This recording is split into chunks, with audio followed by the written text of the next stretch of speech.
So, work-life balance then. Yep. Um, Pretty loaded question. Kind of wish I didn't put that on film. Cool. Definitely doesn't make me sense any sort of existential dread. No. That wasn't a mistake at all. I suppose it all comes down to how you define a work-life balance. Like, what is life when you talk about it? Like, is spending more hours per day in bed meaning that you're dedicating more time to your life? Like, what's the difference between your life and your work? This is a thing that you hit on a lot over the next year, but the idea that, like, how you spend your days is ultimately how you spend your life. Where is the difference between your work and your life, and why is there a separation between them? Back in 2019, we made a video about, like, our goals and our manifesto of self, and it was a fun video to make. Ultimately, it was very aspirational again, and again, the main problem that you have is that your ambitions are too high. In 2021, you get diagnosed with ADHD, which is really not a surprise, and now I'm on meds for them, which is kind of cool and handy.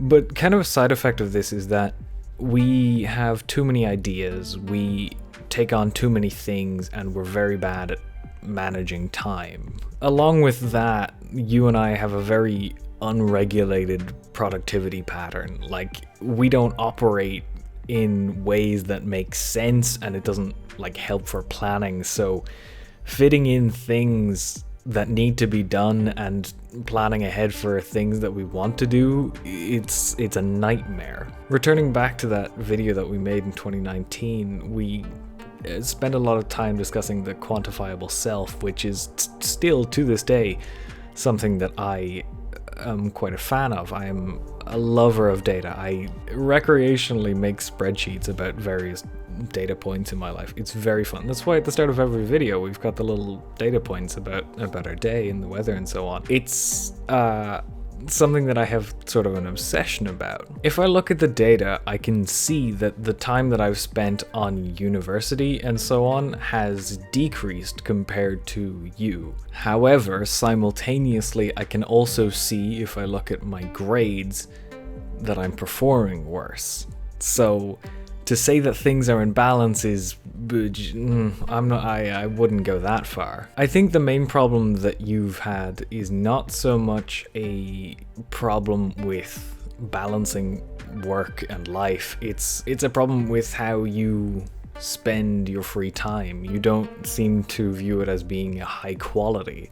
And I think that's ultimately the difference. It's not so much a balance between how much effort university takes versus everything else. Like, I know you and I are both super ambitious in that, like, we want to take on so many different projects, but that's not possible. I think this kind of comes from our background of being incredibly curious people. Like, my entire life I've always been the jack of all trades person in any sort of social group.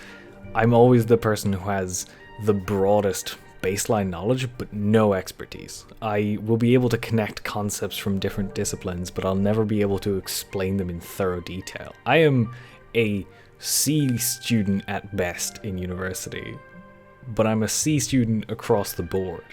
I have no expertise. My expertise is combining things. And because of this baseline knowledge and my intense curiosity to do things, I get so many ideas for things that I'd want to do. But I'm only one person, and I'm having such a difficulty wrangling my brain into doing anything. The most important thing for me to do is to get through uni. Ultimately, anytime I take on a project, including this one, I feel a little guilty by working on it because, you know, as you said, there's always that sensation in the back of your head when it's like, oh, you shouldn't be doing this, you should be doing something else. So this cyclic nature of trying just to get through the next week kind of comes from the fact that university is the only thing that has external obligations hanging over us. The projects that you and I take on that are just for fun, that we would classify as being in the life aspect of the balance, not so much the work aspect, are things where the obligations are our own. These would be other minor projects, like electronics things, like maybe a Raspberry Pi air sensor. That's something that I came up with today that I want to build. I didn't invent an air sensor. I've decided that that's a thing I want to make. All these sort of projects, they keep piling up because my brain never shuts up. I have ADHD. It's a constant ideas machine, and it has so many different vague notions to tear from that it's just...